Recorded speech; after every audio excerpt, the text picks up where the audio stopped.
Hello, hello, mọi người nghe chưa? Alright, let's do it again. 5 minutes, 5 phút mình làm lại. Cái mic này, cái mic.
Hello.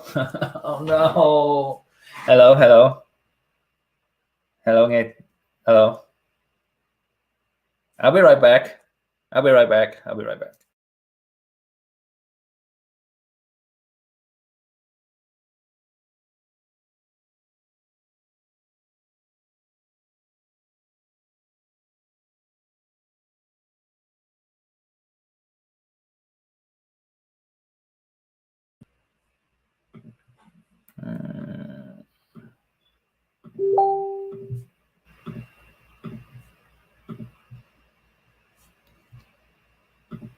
Hello. Xin lỗi các bạn một lần nữa, StreamYard hôm nay hơi bị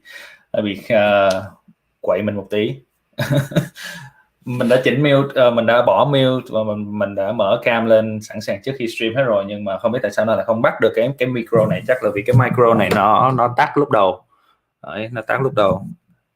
Đấy, phải thêm tiền setup thôi chắc. Ok, xin lỗi, mình quay lại một lần nữa, làm lại một lần nữa, không sao. 10 phút. Hello. 10 phút. Xin lỗi nha, đã làm tốn thời gian của các bạn. Thế thật sự là ấy nấy. Ok, cái gì mình có thể vô YouTube mình edit, cắt bỏ 10 phút đầu tiên đi ở trong cái edit của mình cũng được, không sao. Chỉ ấy nấy là làm tốn thời gian của các bạn. Ok, mình nói lại một lần nữa là thì hôm nay stream về NX Structure thì Angular Việt Nam Office Hour số thứ 5. Thì như những lần stream khác từ số thứ 3 trở đi thì mình sẽ nói intro này bằng tiếng Việt và sau đó mình sẽ dùng tiếng Anh cho toàn bộ stream. Thì nếu như các bạn trong quá trình mà mình stream thì các bạn tương tác, các bạn hỏi câu hỏi gì đấy thì các bạn hoàn toàn có hỏi bằng tiếng Việt hoặc tiếng Anh. Mình sẽ đọc câu hỏi bằng tiếng Việt nếu có, và sau đó mình sẽ đọc lại câu hỏi đó bằng tiếng Anh và mình sẽ trả lời bằng tiếng Anh. Thì nếu như các bạn không nghe kịp hay là không hiểu hay là sao đó, mình nói tiếng Anh cũng không chuẩn, cũng không hay, thì các bạn có thể cứ hỏi lại nó là anh ơi hay là bạn ơi hay là em ơi, mình nghe không kịp, hay là mình nghe không được cái chỗ đó, bạn có thể nói lại được không? Thì mình có thể nói lại và mình có thể nói lại bằng tiếng Việt, không sao cả ha.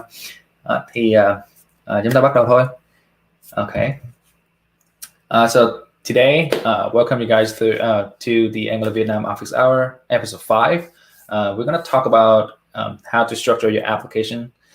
Angular application actually it uses React now. You can use React with NX now. So how to structure your applications with NX Workspace, and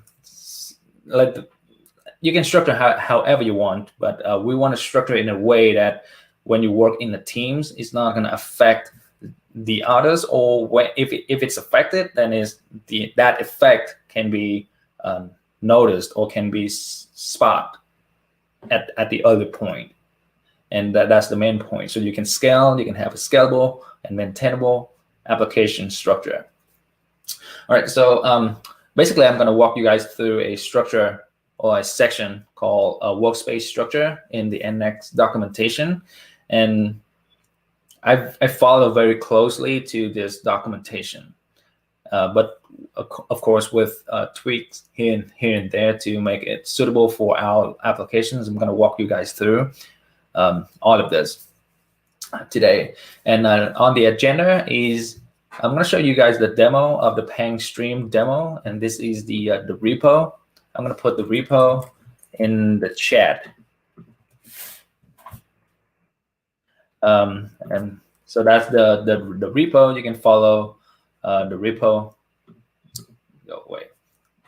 Here. Sometimes I update, sometimes I don't update. I might add tests later. I don't know. It depends. So this is the repo of the demo today. After that, we're gonna walk through the code, the structure, actually, I'm gonna review the code because from the last stream, I finished the demo offline. So I'm gonna walk you guys through the review of the code, and then we're gonna walk through the structure. We're gonna talk about why we go with this structure, and we're gonna use dependency graph and the affected tool chain of the NX workspace to do more things, to do more things. So that's basically it. And before we start, I'd like to introduce Angular Vietnam Office Hour Office Twitter. So if you're on Twitter, please follow us. We would tweet about things in Angular community. We tweet about streams, upcoming live stream that we think is good, or upcoming live stream of our community member like myself or Ante. And that's pretty much it. So please follow us. So back to common. I'm gonna hide it better. Now back to this. All right. So let's start. So here's the demo. I know we did this, but that's okay. So the demo, you have a post page that will display all the posts. So this is like very scaled down, very minimal, very simple social network, right? You have posts, you have comments, you have likes, and on here I have you display all the posts based on the created date. In the code right now, I use updated date, but it should be created date. Right now I have like two accounts or two users in the application, so you see posts from both, right? You can like from here, you can add like, or you can dislike or unlike. You cannot dislike, you can only unlike. You can comment, you can post new posts, like this is a second new post on stream because Chow sucks. Wait, So you can submit a new post and it will go on top because we sort by the created date. Here's an avatar here. If you click on it, it will prompt you if you want to sign out. And if you sign out, you go to the sign in and sign up screen. I'm going to show that later. For the post, if you click on comment, you will go to the post detail page and you can add comment. And you can still like and unlike from this screen. And I'm going to post a comment. This is a comment. That is true. That child sucks. And then I click submit. And the comment will show there. All right. And on the comment, of course, on the comment, there's no like, there's no comment on the comment. We can have like nested comment, but we don't have the structure for it on the back end. So we're not going to do that here. But that's it. And you can see that this is actually reuse this right here. It reused the component, but with a little bit different. So the avatar is outside. This one is advertised inside. This one doesn't have these footer. This one, this one doesn't have that footer, and so on and so forth. All right. That's the post detail page. And if you refresh from here, you go back to this post detail page. If you sign out, it will kick you back to sign in. You can sign up here. And if you try to go back to the home page, the guard will kick in and will kick you back to sign in. If you try to go to actually post detail, they will kick you back into the login page. And of course, you can log in with your username and password. 1, 2, 3, 4, 5, 6. Submit. There we go. All right. So this is it. Now we're going to go through the code, and we're going to go through the structure, what I added since the last stream to have this demo up. So there we go. And increase the font size a little bit on this guy. Font, color scheme, font. Is to 18. All right. So for this application, we're going to talk about just the Angular part. For the backend part, please check out the last stream, and I'll quickly show it here. So this is the full stack. So you have the backend, which is Nest.js, is the API right here, and the apps, and then you have demo. That is the front end. Then you have usually you have a demo end-to-end test. This is the Cypress to test the front end of that application. You can have multiple front end inside of apps. So for the apps, we mainly have just the app module and main.ts, both for the backend and the front end. See that right here, app module and main.ts. We don't add anything to the app. We keep it minimal as possible. I want to talk about why when we get to the libraries. But this is it. This is the front end, and of course, usually when you look at an Angular application, you would probably go from the index.html of the application, because from index you will know the root, and you will know what component is this root. And this root is actually my app component. You can see right there, app component. And app component doesn't have anything. It doesn't have any layout, doesn't have any layout component or anything like that. It just have a router outlet. And of course, this can go, right, just that. You can just have the router outlet. And then in the app module, this is where you set up, first of all, your shell, your HTTP client. You can put HTTP client inside of demo shell, but I like to put it here because of this GraphQL module. GraphQL module right here can go in the list folder, because we try to keep the app as minimal as possible. We don't add anything to app. All right. Then of course you have the declaration of app component. You're going to bootstrap that app component. Here I put the interceptor in the app module because I put HTTP client here. If you put HTTP client in the shell, then you would have you would put the interceptor inside of shell. And we have the concept of shell here because you might have different shell, but with the same application. You might have the same application, but with the shell of like an Ionic app or a PWA or blah blah blah, right? You can have a shell. So this is the first reason that we don't want to put stuff in the application, because the application might stay the same, because you can or you might deploy this application but with different shell. How to create a minimal project and disable all spec file. So Nguyễn Khôi hỏi là làm thế nào để mình tạo một cái dự án minimal và không có tự động thêm những cái file test sử dụng NX CLI.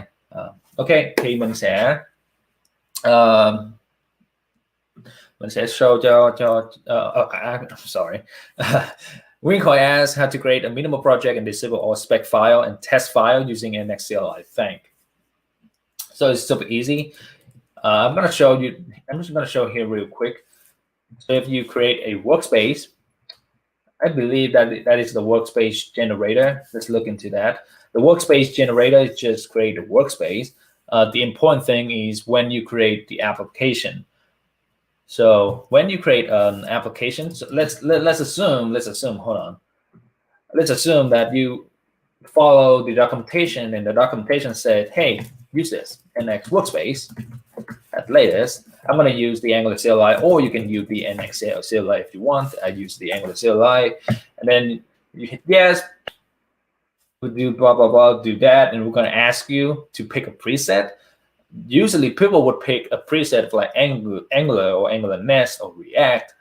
But if you want to create an empty workspace, go with empty, and then we're going to add the application later.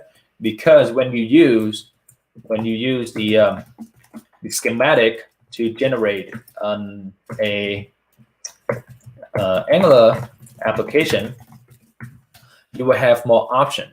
And one of those options is skip test. Unit test runner, you can set to none. And end-to-end test runner, you can set to none. So skip test, unit test runner, none. End-to-end test runner, none. So you do ng generate null Angular. Right, sorry. So you can use ng generate Angular application.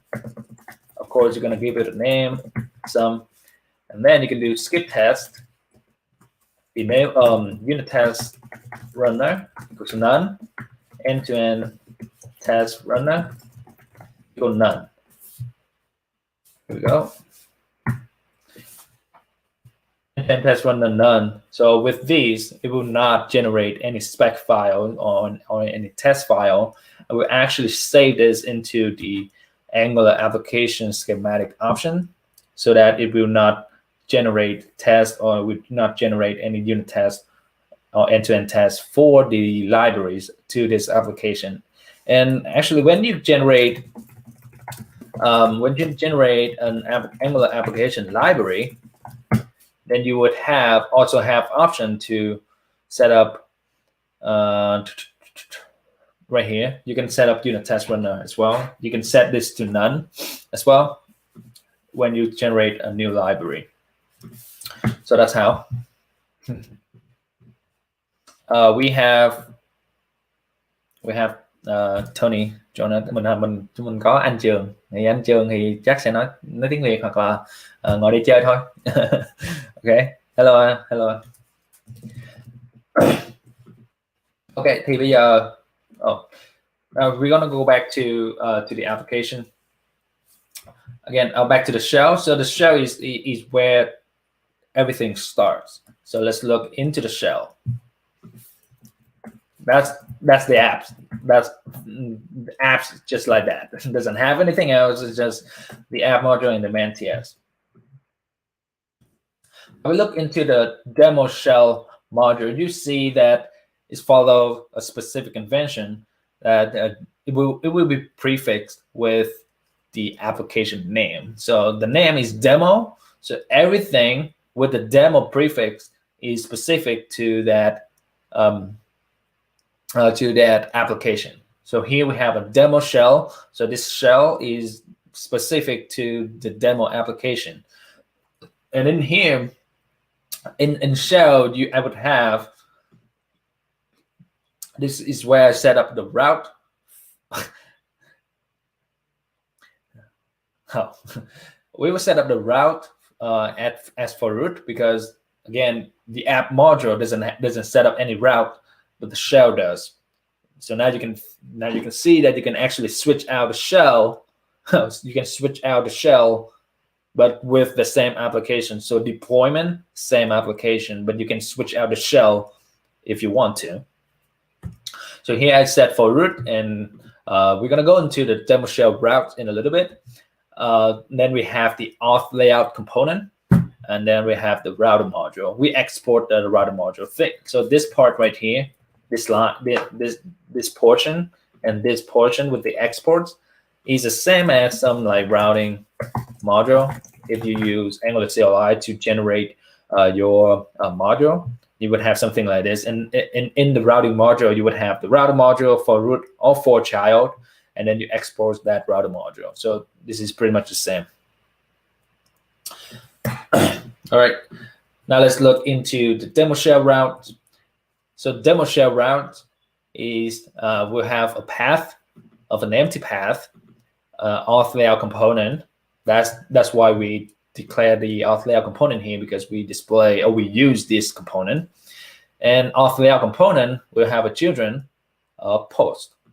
So think about auth layout component is when you authenticate it, when you sign in, when you log in, then you will get to the auth layout component. And here I have a post, I have an auth guard right here, and the post we have another children with the list. So right here, list, and the ID is the details module. And then I have another path with, again, an empty path that will load the auth module. This is where the sign in and sign up lives. So how does this route works is that when you go to, let's say when you go to the URL localhost 4200, this path will be activated because it is the first path in the route. So router will activate this route, will activate this component, and then it will look into the children of this component. If you look back into this component, it will have the router outlet, it will have the nav bar. So this is the router outlet, and this is the nav bar right here. So that's the layout. And because we have the router outlet, router will actually go into the children of this component. It will look, hey, at path empty, so we still on localhost 4200. We still on this. At this point, we're still on 4200. And this path, we say, hey, redirect to post. And router will like, okay, I'm going to redirect you to localhost 4200 post. And then we get to here. When we get to here, we hit the auth guard, and the auth guard will check, okay, do you log in or not? We look into the auth guard. We just say if it's authenticated or not. If not, navigate to the sign in. Right. If not authenticated, if not login, navigate to sign in. So at this point, I'm like, if I don't log in, if I haven't logged in, then this guy will be like, nope, you're not going to go in here, because we say can activate child. You're not going to go in here. I'm going to kick you all the way back to the next route. And on the next route, we say, okay, the next route, we're going to load the auth module, and the auth module will actually load that sign-in page right there. All right. So that's the route. That's the flow of the application. And I want to show you the layout, because when you log in, when you're in the post, you have this nav bar. That's the layout. But when you log out, you don't have that nav bar anymore, because the auth module is not inside of the layout. So a lot of people,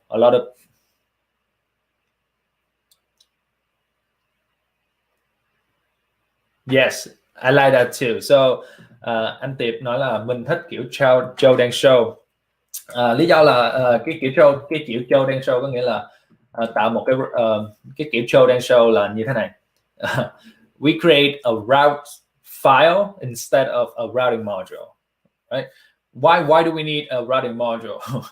we only need a constant, basically a constant that defines the route, and do it this way. You can actually reuse this routing configuration to build your navigation or to build your side menu bar, whatever you want to do with this constant.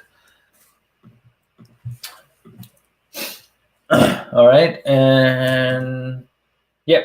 So we don't have this. We don't have a nav bar here in the auth module, and you can see that this one, it doesn't live under the auth layout component. And a lot of people ask question about admin client. How do we have different layouts? Admin client, different layout. So, and then you have a public client, public layout that for people that have not logged in yet. And this is how you're going to do it. You're going to create layout component, like public layout component, auth layout component, or admin layout component, or like client layout component. And you're going to put on your path in the children of that layout. And you have to make sure that the order of the route is correct, because Angular router will actually go from top to bottom. So we'll go to this path first, and then we'll go to this path, we'll go to the next path, go to the next path. That's pretty much it. So that's why it is important. That's why it is important to let's say you have a path of something, and then you have a path of ID. Usually, what you want to do is you want to put path something before path ID, because if you put path something after path ID, then when you type in something in the URL, let's say if you type in localhost 4200 something, the something, Angular routing will think the something is the ID, and we will load the ID component instead of the something component. So keep that in mind when you work on when you configure your routing. All right. Next, we have a question from Wincy. Let's suppose we would like to add an Ionic application to handle the mobile version of the app. How would you add Ionic version to the project? Thanks. So if you want to add Ionic application, and I know NX has Ionic, let me check that with the plugins.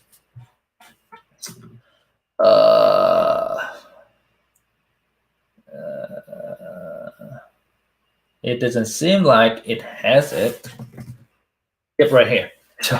So we have an Ionic Angular application, Ionic Angular right here. So you can add first, you can add this application. You're going to add this application to your apps. That's the first thing. And then in the libs, try to figure out what you can share between the front end and between the Angular front end and the Ionic front end.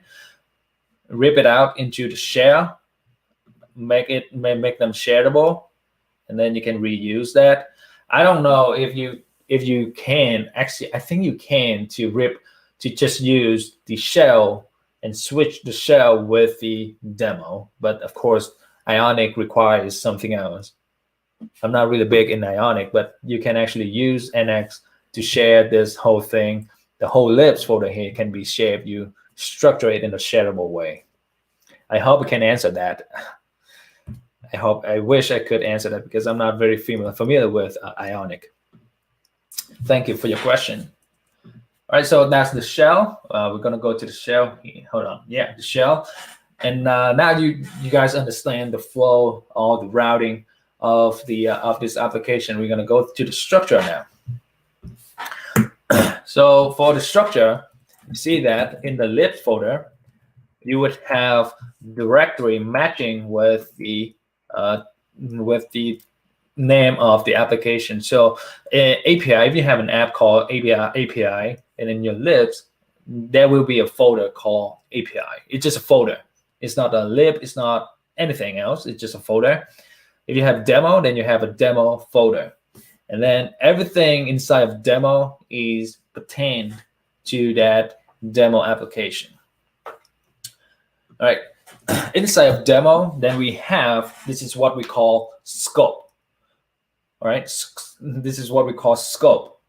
So in NX, you would think you would have scope, and then you have type, and then you would have context. Sometimes you would have context. Scope would be, if it's scope would be like demo, like your application demo, or it could be granular like auth or post. But because we might have multiple application in here, so I would keep the scope to the application name. So whatever you put inside of demo will have a scope of demo. For the type, you would have data access, feature, UI, util, feature, data access. I think that's pretty much it. But you can have more type if you want to. These type is actually from the documentation. If you look into the library types, you have that feature type, UI type, data access type, utility type. And then the documentation tells you how you should structure these libraries, right? So this is the type. And context, I use context for things like if it's auth, if it's a post, if it's share, things like that. It use the context for. Why do we use this? I'm gonna walk you guys through. Why do we use this? So first, the shell is just a library. It is an Angular library. So when you create a shell, just go to the schematic and look for Angular library. And you create your library here. And don't get too hung up on where to put things, because NX has a schematic called move. You can move stuff around. Right? You can move stuff around. You can put, let's say you can put library in demo. You can put shell library in demo, and then you move it to like a share. You want to move it to share later. Yes, you can. For shell, it's just an Angular library, so it has the module, it has the routes, and it has the layout component. And we expose the shell module to the public API so that we can import the demo shell here from PANG stream demo shell. Right, so that's the shell. Next thing we're gonna have, I guess, SDK. We're gonna go from like any top library down. So SDK, this is the GraphQL. Again, this is the GraphQL PANG stack application. So we have the SDK. This is what bman shows me. I would actually put the GraphQL module in this SDK. I don't know, but I would. But yeah, SDK is where we store the Apollo SDK. This is very specific. The SDK is very specific to the GraphQL or to this application. You don't have to have this in the structure. So next, we're going to have auth, post, and share.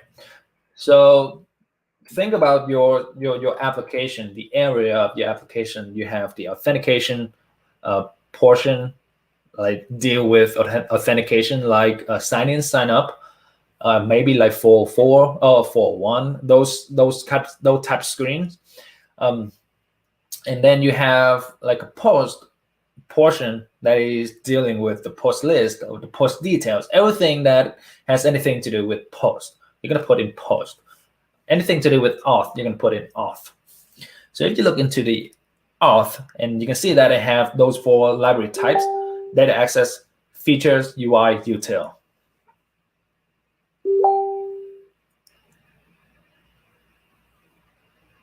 All right. So we have data access, features, UI, util. So now we're going to go into what's in each, right? Data access is where you're going to have your service that talks to the HTTP client. In here, because I use the SDK, so I abstract everything to the Apollo SDK that is generated. This is generated, but anywhere in your application, any service that actually talks to the API, the backend, or any other data source, then it is a data access library.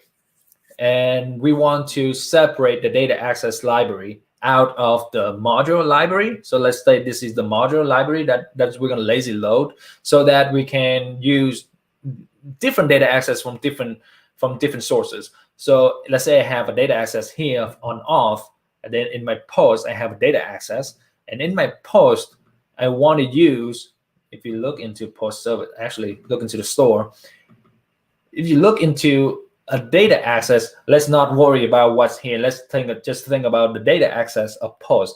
So if you look into the data access of post, I use auth store. That is the data access of auth. So because we separate, we can just use data access from different area in the application without worrying about importing or order, or you might import a module accidentally, right? If we put the data access along with the feature module, then when we import data access, because of how NX works, because of how NX has the concept of public API that you expose from your library, like this one.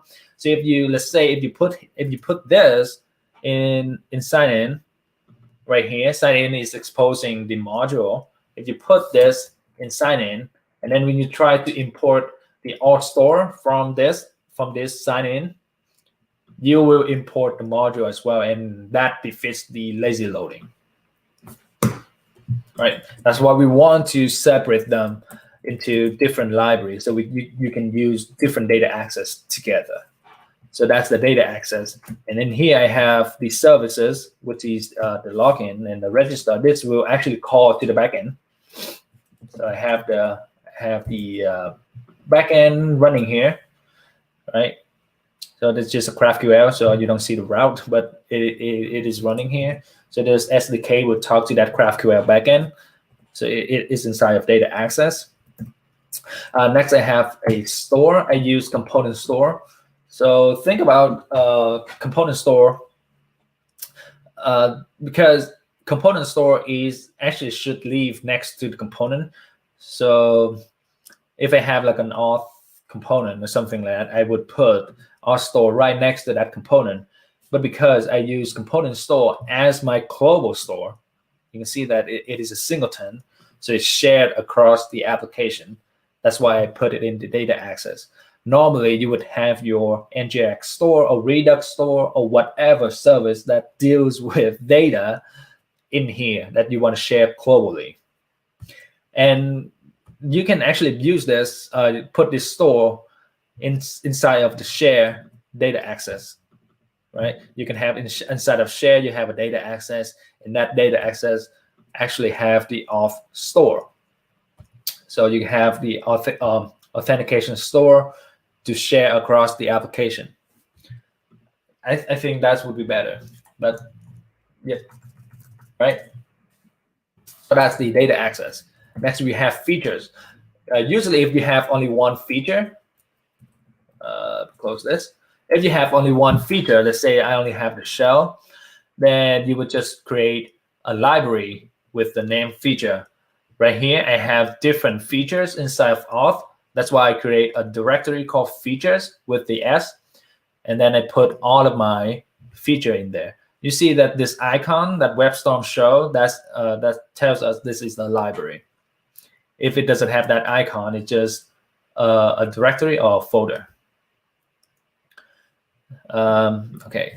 Anh Trường hỏi là có làm luôn phần config, muốn vào một page nào đó thì sẽ dựa vào role của user không Châu?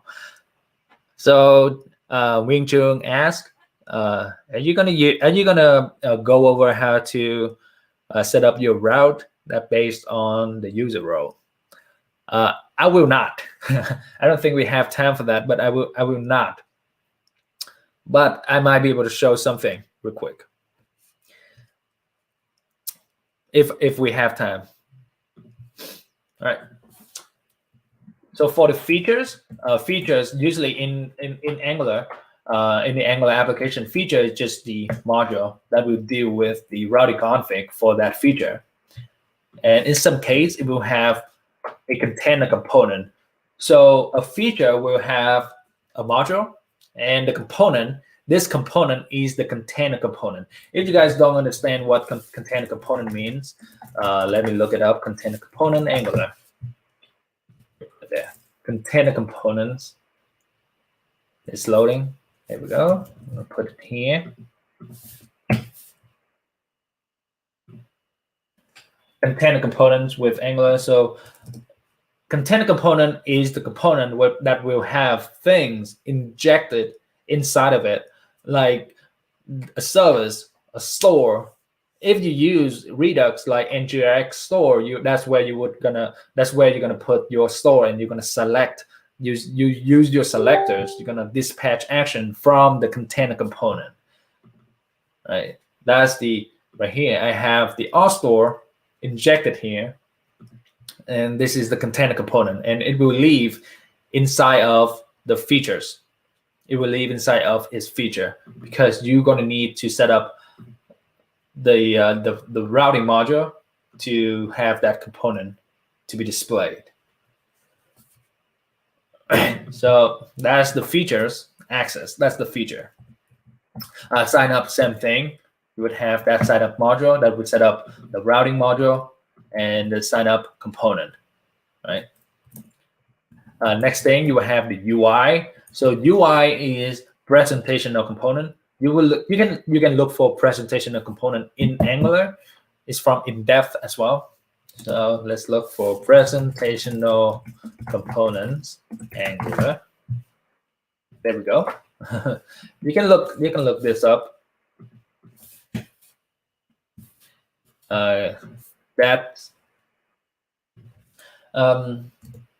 Let's go back to here. So UI is where you're going to store your presentational component, and that's all you have. And for UI, for all of the UI, we're gonna go with SCAM. That is SCAM, or single component as module, so that we can export this specific component when we want to use this. Like, I want to use this inside of the sign up component. This is where I use this auth wrapper module. Nowhere else. If it doesn't import auth wrapper module, it will not have the auth wrapper component imported inside of that bundle size. So this is because this is lazy load. We don't really want to lazy load this, or we don't want to load this until the sign up module is lazy loaded where it needs, right? This is why we have a SCAM thing for UI libraries. And UI can also have directives and pipes. So those two things, directives and pipes, are also UI. And you can create things like this. You can put components, and that's where you're going to put the components. Or you can have directives, and this is where you're going to put on your directives. I don't, because if you put more folder, your path right here is going to get worse. You're going to get hella worse. But because you already know, if you already know what you want, what you're going to have inside of your UI library, and you document it well among your teams, then you don't really need these folders right here. So that's UI. And then next we have util. So util is something that is not a module, and that is not a component. That doesn't have anything to do with rendering. So that is util. And util of auth, we have the guard and the interceptor. And if you think about it, these guard and interceptor, these are still Angular concept, but really they just injectable. They're just a provider, right? They're just an injectable. They're not anything that you want to put inside of a module or inside of its own module. We don't have like auth guard module. We just have auth guard, and anything that doesn't have an auth module associated with them, we're going to put in util. So you have guards here. You might have, let's say, what else is there in Angular? Like error handler. You can put error handler here as well. And of course, you can, if you have like util, like function method, you can put inside of util as well, like this one, like share. I have, oh, right here, like share in utilities. This should be util, by the way. Utilities, I have rx util. So this is my utility of RxJS, right? So you can put inside of util as well. Right. Custom validation is util. Custom validation, custom operators is also util. So all of those are utils, and you can make util a folder. You put different libraries inside of it. It depends. But because these doesn't have module comes with them, so we can export everything inside the public API. And when we import things when we import like this, Webpack can actually treat checkable these. So we don't import everything inside of util. So that's the main structure. That's the main structure. Same thing with post. Post has the same structure. Service, store. These servers talk to the SDK that talks to the API, and features. Same thing with this shell sign in sign up. I have details list. So think of features as like your route, right? Like your route right here. So my sign in route, I have the sign in module or sign in feature. If I go to sign up, that's my route. That's one of my feature module. Why? Because I want to be able to lazy load all of my route. That's the main thing. I want to lazy load my route. So now if I go here, if I submit, if I go to post, that's one of my routes. If I go to the details, that's again one of my route, and this is one of my feature module. And this is details and the list. So that's my feature. And in here I have again router module for child to actually lazy load that module. And if you look back to my route, you can see that this is the post right here. This is the post list, lazy load, the post ID, lazy load, and the auth, lazy load, feature auth. And inside of the feature auth, lazy load sign in, lazy load sign up.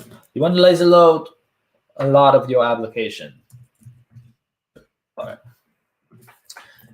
So that's the main point. That's the main structure with data access, features, UI. Now we're going to go to the dependency graph, which is why we're doing this. So in here, I'm going to use, actually, let me commit this. Sure. There we go. Now I'm going to run. If you're inside of an NX, you're going to have npm run dev graph. This will populate your application with all of that dependencies. So right here, this is your application. I want, let's say, okay, I want to see all of the dependencies, all the libraries of the demo application. The demo is the Angular application. I don't need to see the end-to-end test. So okay, so if I click on the demo, if you click on this focus button, this one is a focus button. You can actually click on here as well if you want. Focus.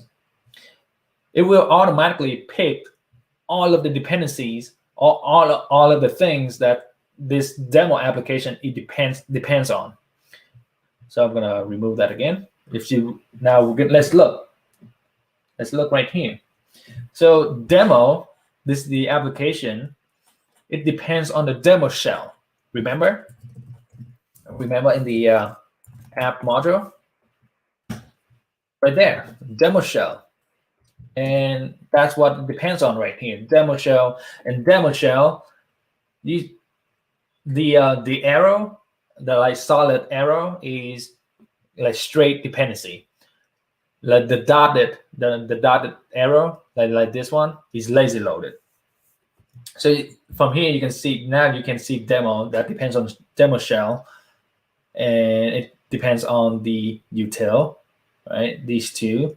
You can click on the demo shell and you can focus on the demo shell, and you see, actually, let's just remove the demo end to end after you focus, and you see that the demo shell will have the demo features off, that lazy load the features post, lazy load the details post, and lazy load the list post.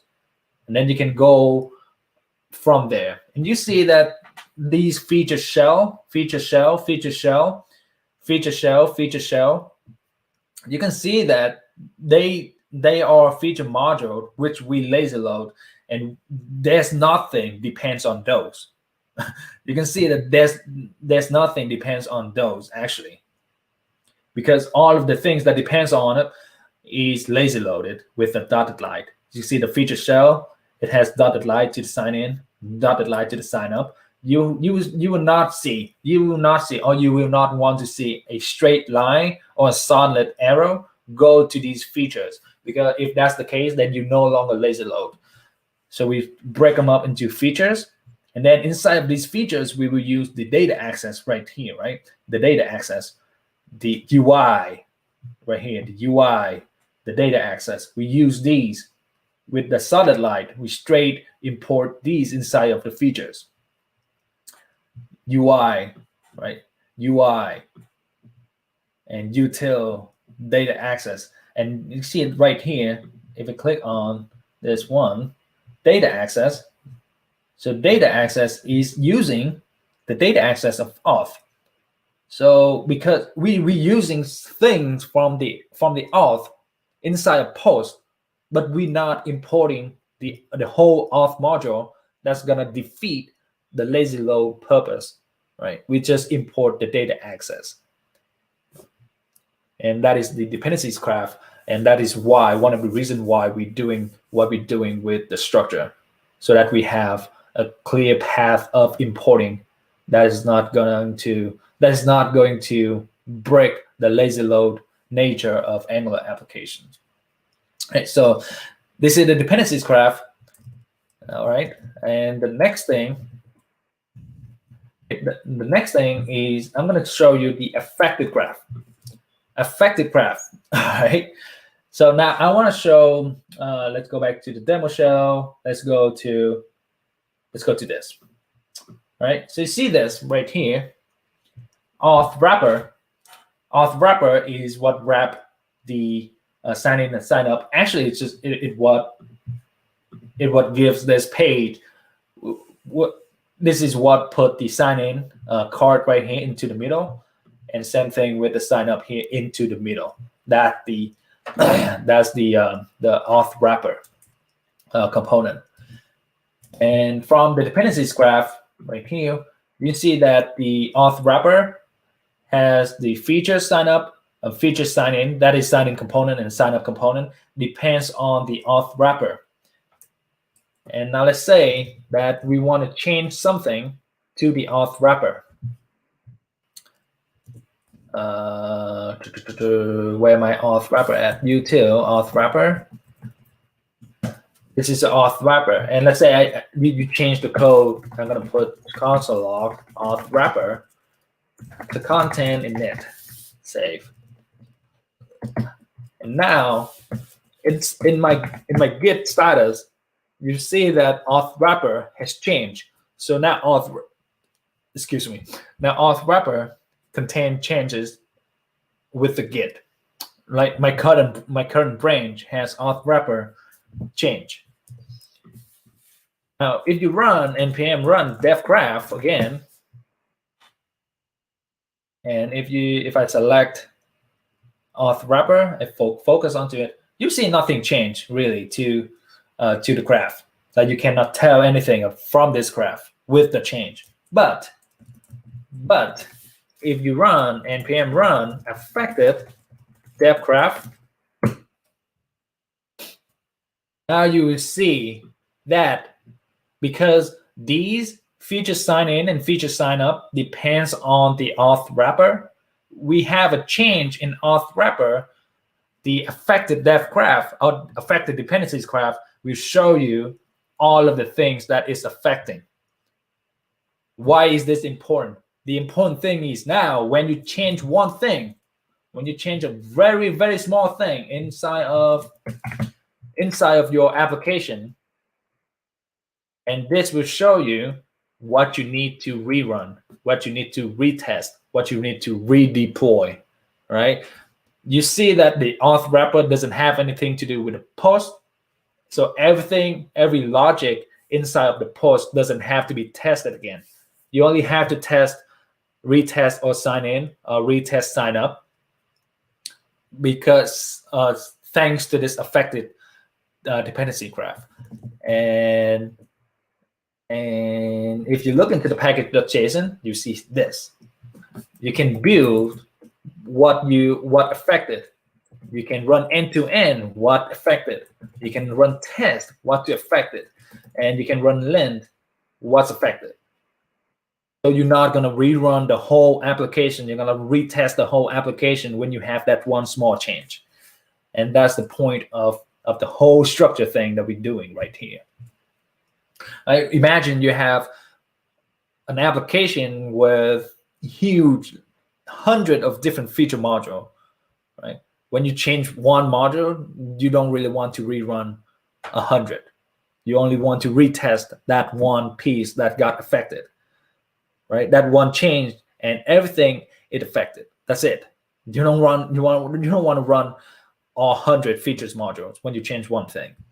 That's gonna reduce a lot of time waiting on build, waiting on test, etc. All right. One last thing. Remember we talked about scope, type, and context. What do we use them for? Of course, we can use them for these affected, and you can set up your CI/CD to run these affected. Or we can use them for, if you look into nx.json, and nx.json will have all of your projects. If it doesn't really matter if it's application or library, and you can give these tags. So scope, type, these are tags. So let's say this one right here, it has a context, so data access. So scope is demo, context is auth, the type is data access. We have these tags here. And if you go to your ESLint, look right here, it says def constraints, source tag, and only depends on lift with tags. So now you can actually use you can use ESLint to help with your big application, so that developers do not import things accidentally. So now if it's have a source tag of, I guess, like scope, demo, right? And then I will only depend on libs with tags. Right in here, I can only depend on anything that's shared, right? Anything with the demo. Actually, just do type, right? Anything with type, like feature, things like that. Now you can have this lint, or like very, very like powerful lint, to prevent people from making a mistake. So that's the tags. And I haven't tried, but you can use the tags to actually say, hey, I want to rebuild, even though we have the affected, right? But we say we want to rebuild on the thing that in the scope share. You can do that. Right. And I think that's pretty much it. That wraps up this episode. If you have any question, now it's time for Q&A. And if you want to look closely into any of these, I can show you that.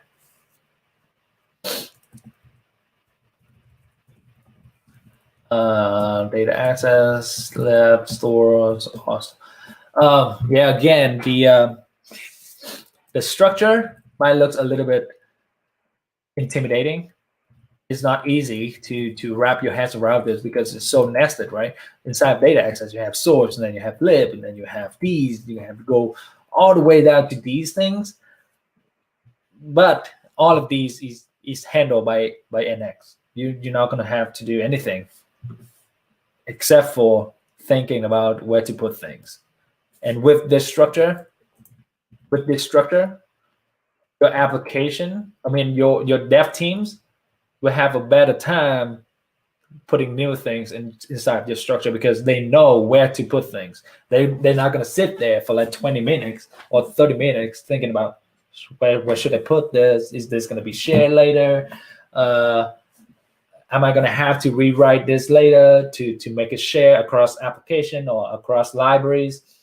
Where to put this? The things that where to put this is hard, right? But with NX, you can start by putting it. Let's say if you're adding something to the auth page that you're working on right now. Let's say you add a directive, right, to the UI of auth. Later on, say, oh, we're going to use this somewhere else. We can use move, and we move this library to the new destination, and we're going to hit run update, and we'll move that to the share, and we'll update all the imports for you. So that's NX. In your architecture, so Wincy asked, in your architecture, where would you set your end-to-end and unit tests for your API and Angular app? Good question. So right here is the end-to-end test for this application, for the demo application right here, for the demo application. And I don't have anything in here. This is just generated by NX, and it uses Cypress by default. You can set up this to use a protractor, but I would not recommend that. I would recommend Cypress. And inside of here, inside integration, you can start writing your end-to-end test with Cypress. And of course, you're going to have to know Cypress to be able to write end-to-end test with Cypress. So that end-to-end test and unit test, I don't generate unit tests for this one. I don't generate unit tests for this one, but actually, let's go to a different application. Like for this one, you have unit tests for each library. So like this one, you have a test setup, you have a tsconfig lib, and right here is a to-do service spec file. Same thing with a component. If we go to a component, that's the spec file of the component. Oh, this one I haven't worked on. So let's go to the auth. Yep, like this one. This is the unit test of this feature lib right here. And have the test setup and have the tsconfig lib, and you can just run it with Jest. It will use Jest right here. I'll run the test for you. There we go. So unit test leaves with the libraries. End-to-end test will leave along with the application.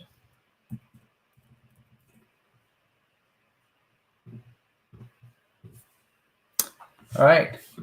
Anything else?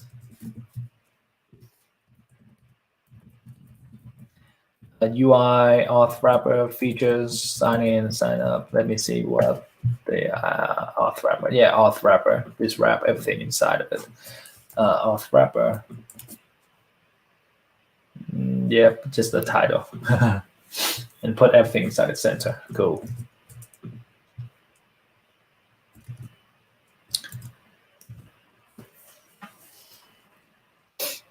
All right, if I guess there's no more question. If there's no more question, then I'm gonna wrap up the stream. And by the way, just a reminder, this is the repo, the demo repo of the demo that I'm showing. Reach out to bman if you have question. Again, follow ngvn official Twitter if you're on Twitter. That's it. And actually check out the NX documentation. I show Angular, but you can use the same structure with React if your company or your team uses React. And the same thing apply here. I think we're a little bit different because in React we don't have like modules. All right, it might be a little bit different, but you can do whatever you want with the structure, but follow it and be consistent so that your team will have a better time. All right. All right, so I guess let me look through the comments to see if there's any question. That's it. All right, so bye guys. Sorry for the hiccups in the beginning, actually. So bye guys. I'll see you in the next time where I'll talk about RxJS, the basic of RxJS.